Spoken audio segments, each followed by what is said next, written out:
Hoje o programa não tem chapa branca. Não tem chapa branca. Ele pode ver o programa, a gente sacaneia bastante. Não tem problema. Não estamos sacaneando por trás, não. O programa é público, deixa ele ver e aí ele volta batendo na gente. Vamos ver se ele consegue entrar aí, mas ele está com dificuldade. E aí, Taquinho, tudo bem?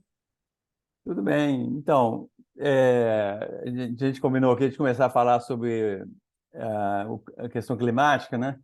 Que a Organização Mundial de Meteorologia divulgou agora ontem, nós estamos gravando na sexta-feira, foi dia 7, que os 3 últimos meses, agora, junho, julho e agosto, foram os mais quentes dos 120 mil anos, né?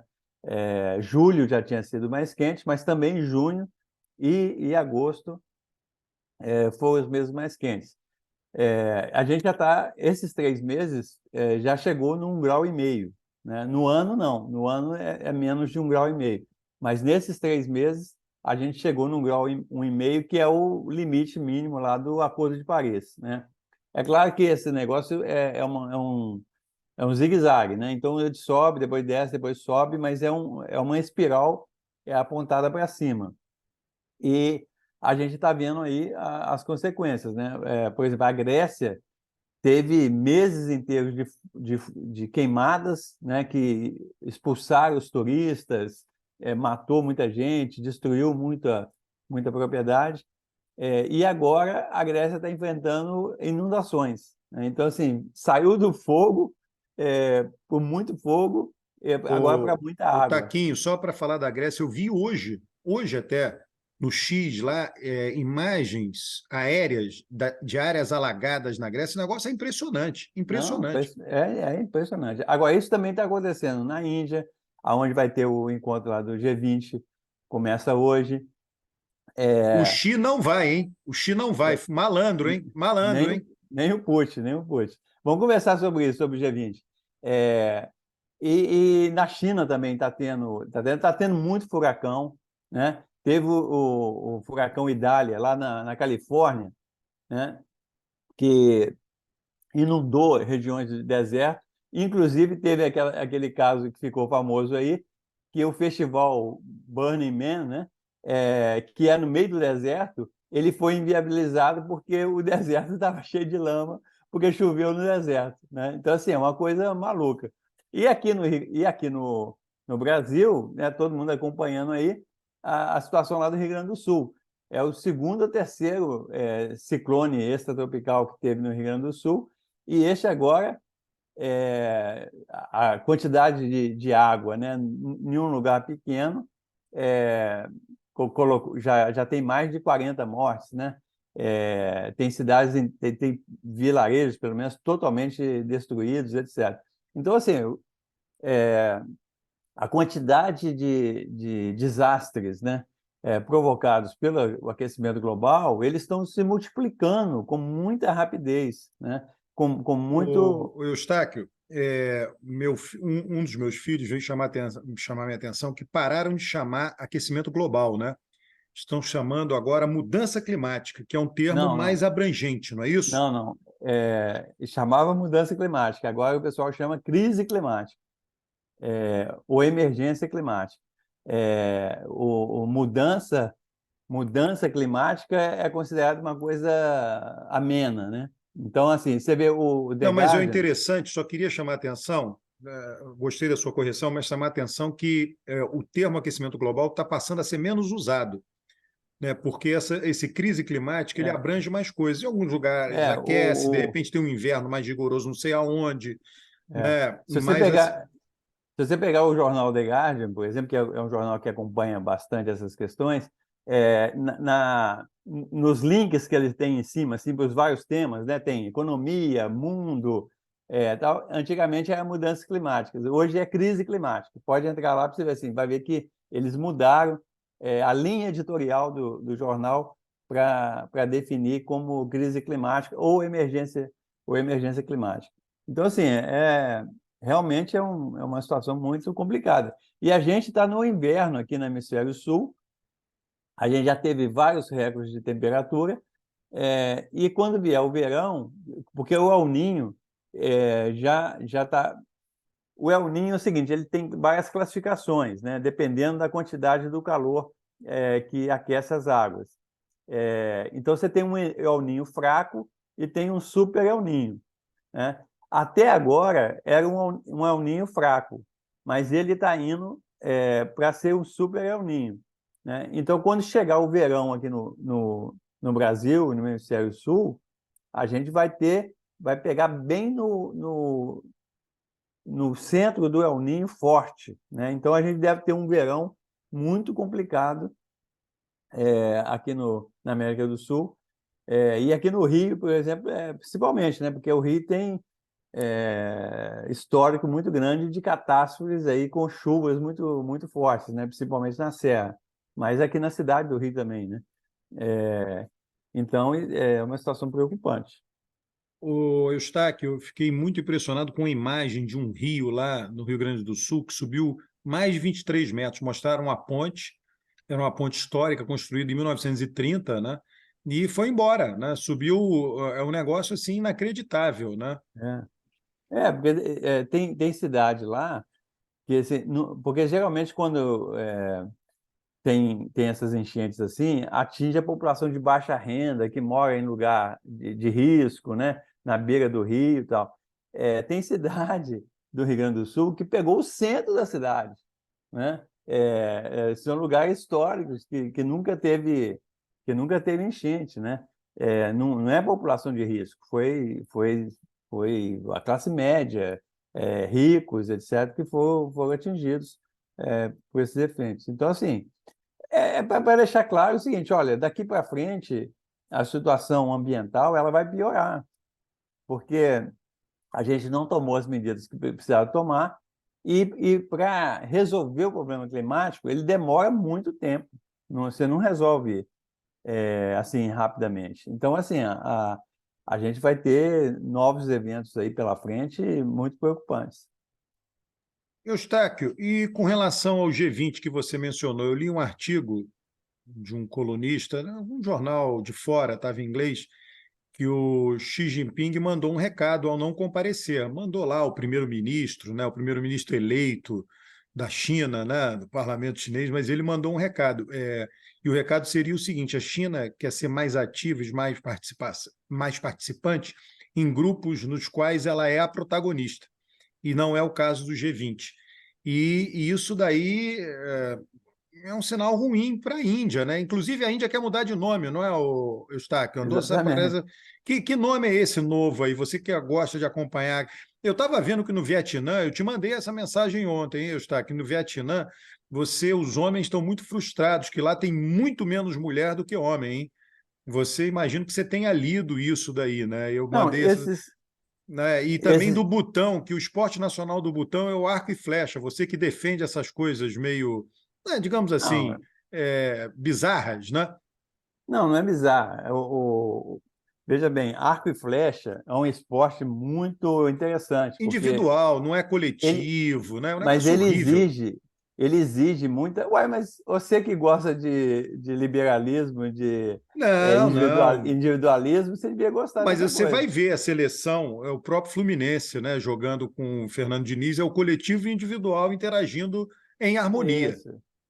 Mas o arco e flecha é assim, você tem uma concentração, uma disciplina, né, muito grande. Então, assim, eu acho muito legal um país ter como esporte nacional o arco e flecha, Você está de né? brincadeira, né, Eustáquio? Juro. E o Não, Vietnã, o déficit de mulheres no Vietnã, os homens frustrados, um não, problemaço no não, Vietnã. mas Eles isso na abortam China, se, isso na China é pior, né?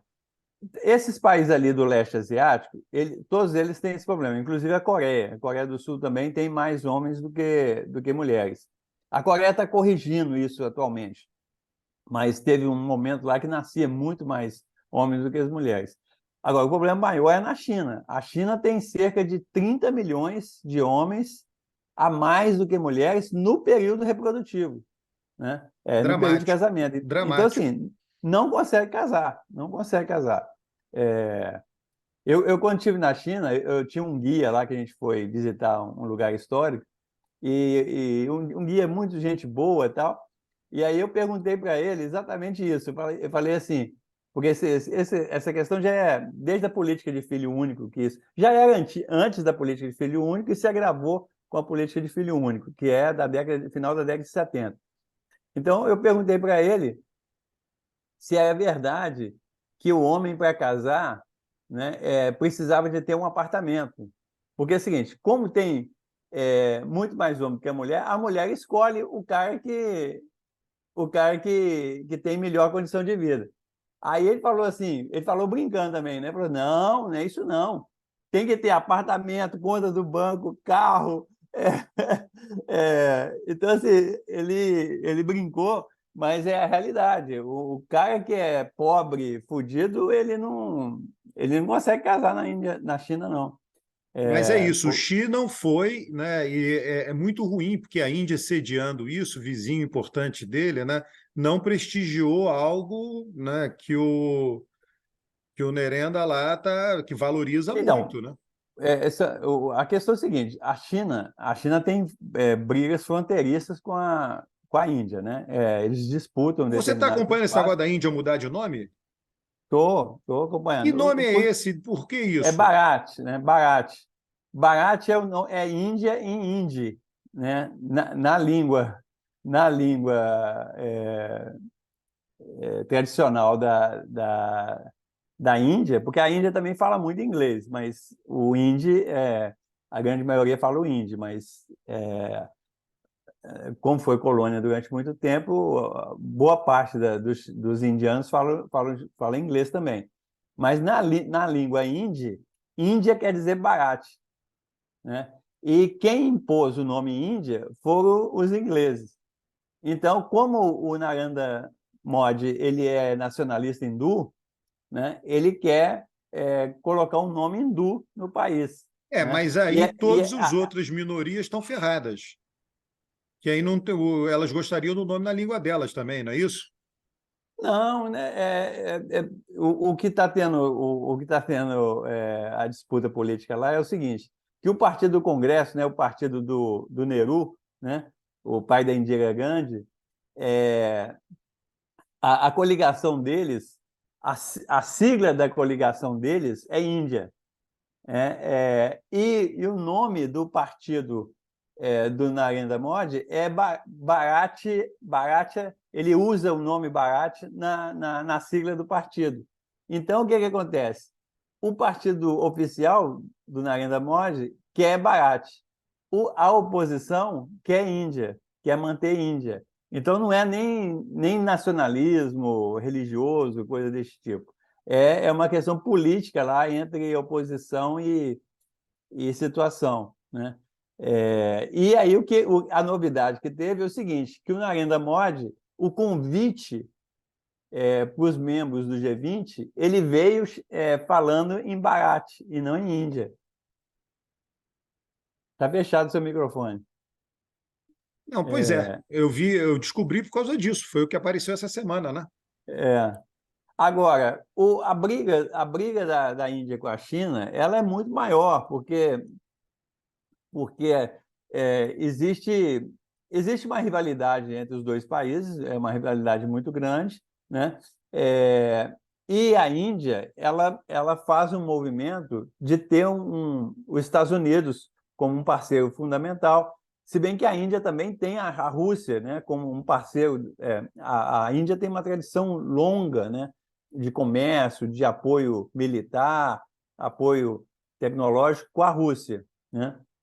É, e então é o seguinte, a Índia quer manter, né, uma boa relação com os Estados Unidos, com o Japão e com a Austrália, né? É, e aí ela quer se distanciar um pouco da China, né, para poder ter esse papel, né, de ser uma potência regional ali no Índico e ter uma boa relação com o Ocidente. E isso tem gerado uma série de atritos com a China. E aí o Xi Jinping resolveu não ir. Tem várias coisas que eles estão falando, né?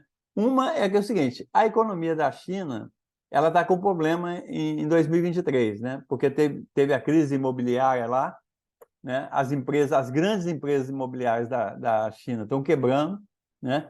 O crescimento econômico que vinha se reforçando depois da pandemia, ele desacelerou agora no segundo semestre, né? Então, tem esse lado econômico que eles falam que o Xi Jinping ficou para resolver os problemas econômicos da China. O outro é a rivalidade com a Índia, né? E tem isso que você falou também, eu acho que é verdade.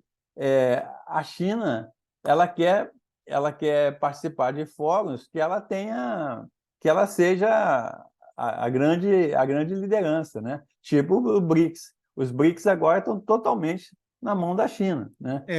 Está aqui outra coisa que esse cara fala é que a China está olhando muito para essa coisa de investimento de infraestrutura em outros países, né? E que isso pode ser um ponto de atrito com a Índia, né? Você viu, né? Já Estão disputando claro que é. bem. A Índia, esse negócio de botar uma sonda na Lua, né? Não é trivial, né? Quem foi que conseguiu até hoje? Né? Foram poucos, né? Eles colocaram, parece que está tendo sucesso lá, né? Está Claro, claro. andando, está mandando informações, descobriram, parece que água, não foi? Na Lua, oxigênio, sei lá, alguma coisa lá, né?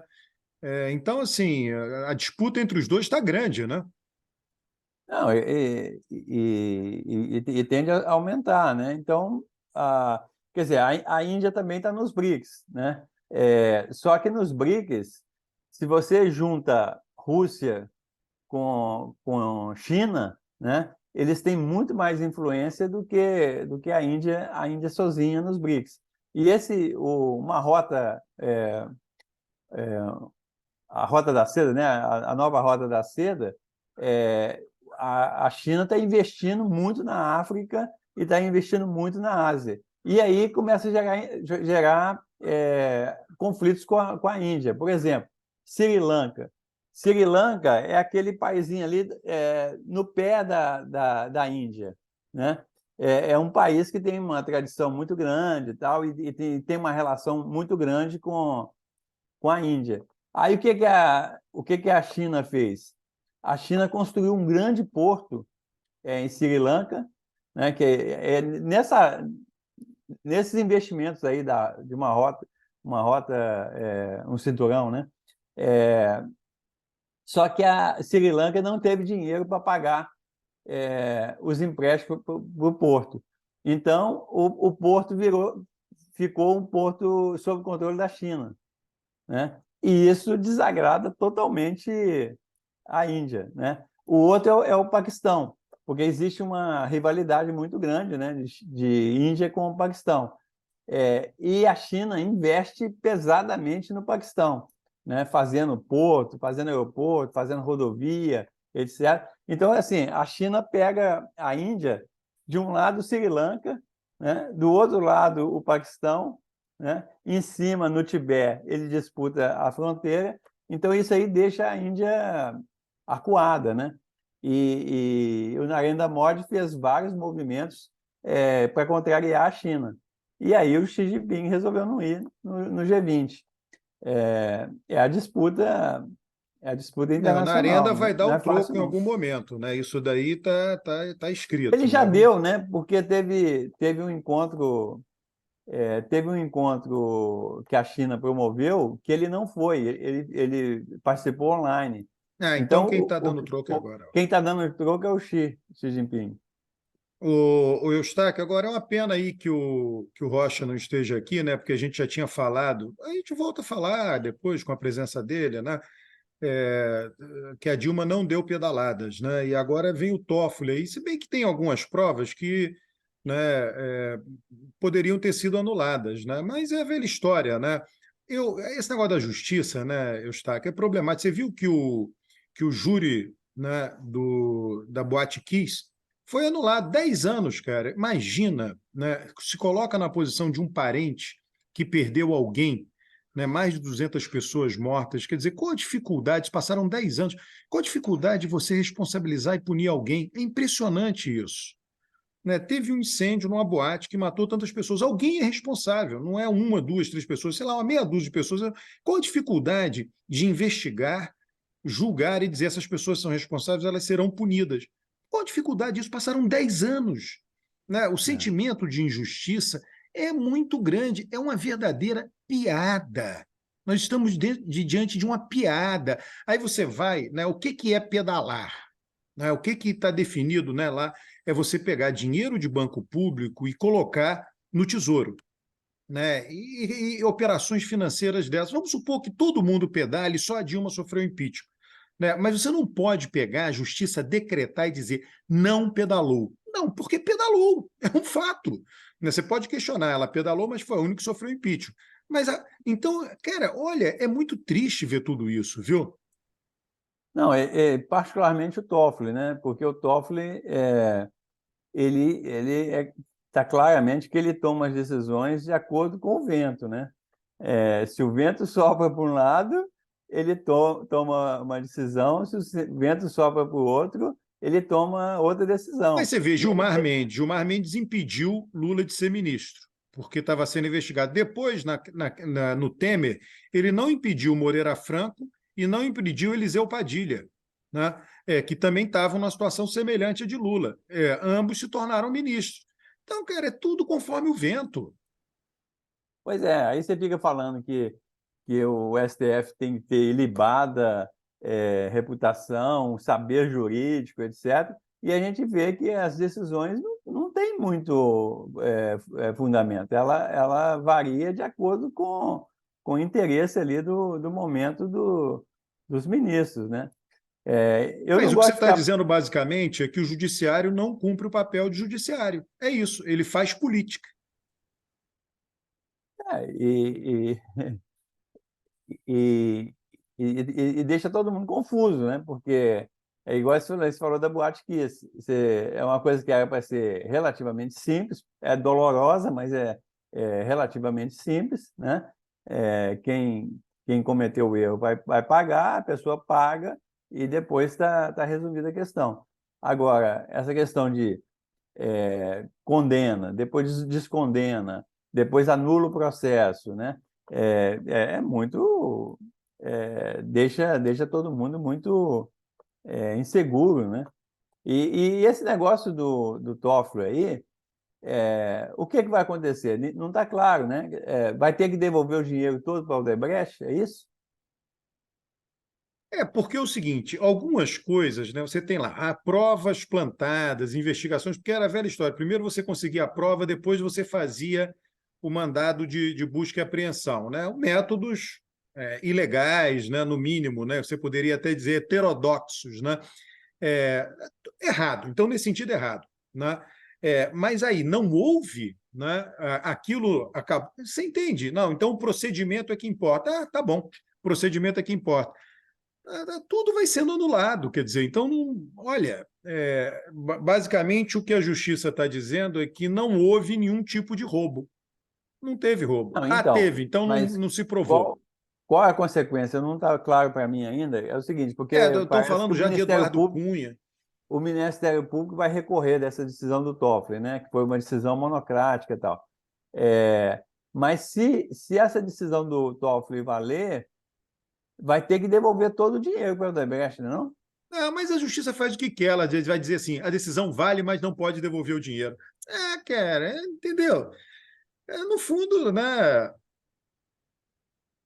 É isso, ela faz o No que ela fundo, quer. é aquilo que eu falo, né, Alberto? As instituições estão funcionando mal e porcamente. Não, mas elas funcionam. O que você está falando, Eustáquio, funcionam. Na América Latina é tudo assim, é diferente da Europa. Você quer que ela funcione conforme funciona na Europa. Não, não vai funcionar, entendeu? Não vai funcionar. Você está, né, nesse aspecto, né, idealizando, digamos assim. Olha aqui, além do Toffoli, a gente tinha combinado de falar do Cid, não é isso, Eustáquio? Então, o Cid parece que ele vai fazer a delação premiada, né? E O, aí a o, situação parece que estão dizendo até que vão falar de cartão de vacinação. Pois é, e eu acho que isso complica a vida do Bolsonaro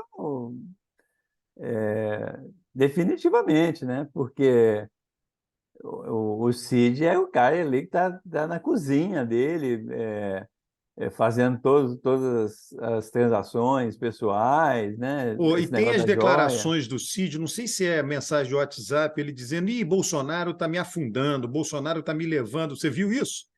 Ele Vi. comentando isso, o cara estava sabendo, ele tinha que cumprir ordens, porque ele poderia dizer o seguinte: renuncio a isso tudo aqui, né? Não quero mais.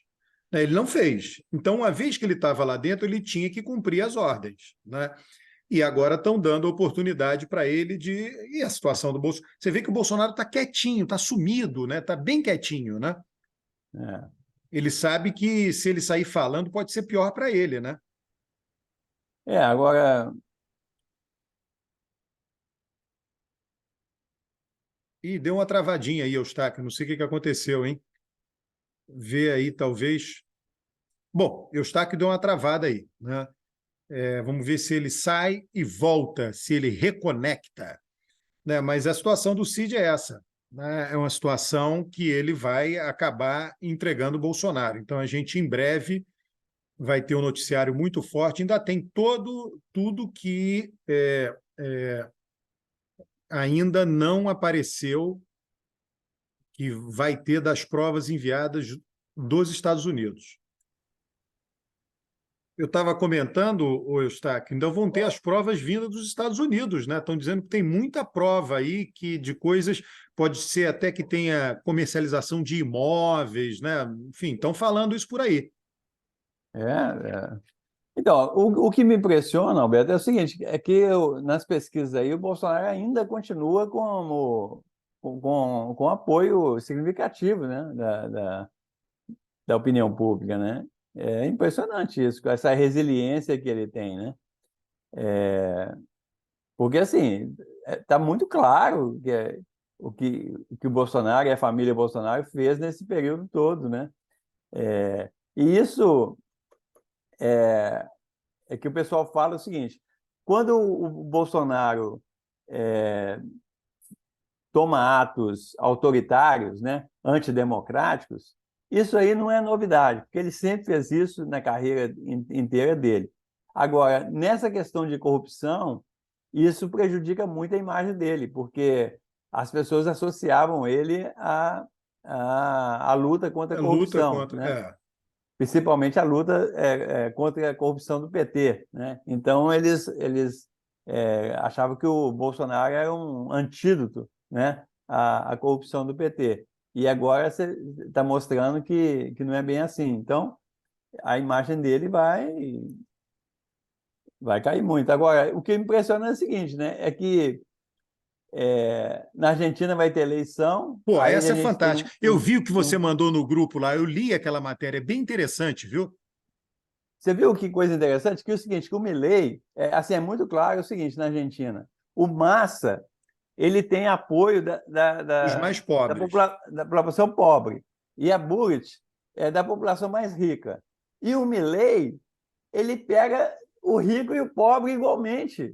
Mas Né? Ele tem sim, apoio, ele é sim. transversal na sociedade. Sim, Eustáquio, tem uma leve, é isso que eu acho, ele tem uma leve tendência, Agora, pouca, de agora o conseguir Alberto dos mais ricos. congelou. Pô, para mim tá, você está vendo aí? E aí, Eustáquio? Ô, Eustáquio, mas esse estudo que você manda mostra assim, o Milei está quase a linha horizontal dele, né, votos tanto em pobres quanto ricos, mas tem uma certa ida para os ricos. Não sei se você percebeu, naquela pesquisa que eu mandei, o segundo turno, se for o segundo turno do Milei com os peronistas, ele ganha com a vantagem maior do que se for um segundo turno do Milei com a candidata de direita do partido do Macri. Por quê? Porque se forem os dois de direita, os peronistas anulam o voto. Você vê lá o Aham. resultado, os peronistas não votam em nenhum dos dois. Então o Milei está numa posição muito confortável. E aí, se houver segundo turno, está pintando um segundo turno entre o Milei e os peronistas. Os peronistas não têm chance, eles perdem de qualquer um. Estão no governo, os argentinos querem mudar o governo. E aí o que acontece? O Milei caminha para fazer algo semelhante ao que o Bolsonaro caminha, não estou dizendo que vai acontecer, fez no Brasil, acabar com a direita antiga, que era o PSDB. Então, ele vai colocar o partido do Macri numa situação muito complicada, viu? E o Macri já meio que já aderiu, né, ao Milei, né? Então, e a outra coisa é nos Estados Unidos, né? Porque com toda essa questão aí do Trump, o Trump continua sendo forte favorito a ganhar as eleições nos Estados Unidos. Então, assim, para o Brasil do Lula, principalmente, você ter os Estados Unidos com o Trump e ter a Argentina com o Milei é o pior cenário possível, é o pior cenário. Mas esse Milei não é bobo, não, viu? Ele não vai querer brigar comercialmente com o Brasil, né? E nem Não, Lula. mas eu estou falando assim, mas, por exemplo, ele vai sair dos BRICS. Ele não vai deixar a Argentina entrar nos BRICS. Será? Depois ele arruma uma desculpa. Uma coisa é fazendo campanha, outra coisa é chegando lá no governo. Outra coisa é o Mercosul. Por exemplo, o Uruguai já quer sair do Mercosul há muito tempo. Ele já tomou uma série de medidas, ele quer sair do Mercosul. Quem segurou foi a Argentina e Brasil está segurando o Uruguai. Se o Milei não der nenhum apoio para o Mercosul, o Uruguai vai sair do Mercosul. E depois a Argentina também vai sair, vai fazer acordos bilaterais, de vez de ter acordo em bloco. Não é que o Milei vai romper com o Brasil, não. Vai romper com a lógica do Mercosul, que é fazer políticas E o conjuntas. Trump, eu acho o seguinte: eu acho que o Trump vai ser o candidato do Partido Republicano, mas não sei se ganha também, não, viu? Vamos ver. O problema é que você viu o filho do Biden parece que vai ser condenado, né? Então, para o eleitor americano, fica assim: o Trump fez um punhado de coisa errada, o filho do Biden também fez um punhado Também. de coisa errada. E aí A política fica. é uma bagunça, né? Em todo é, lugar do mundo. Menos na e China. tem, Na China todo mundo é unânime.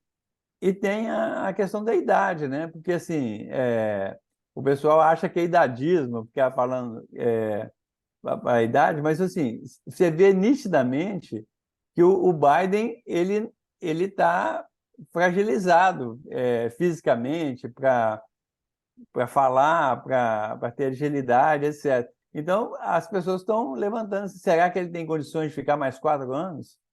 É complicado. Se bem que o Trump não é muito mais novo, não, né? Ele Não, também não, também não. é mais ou menos da idade. Mas o Trump passa uma imagem assim de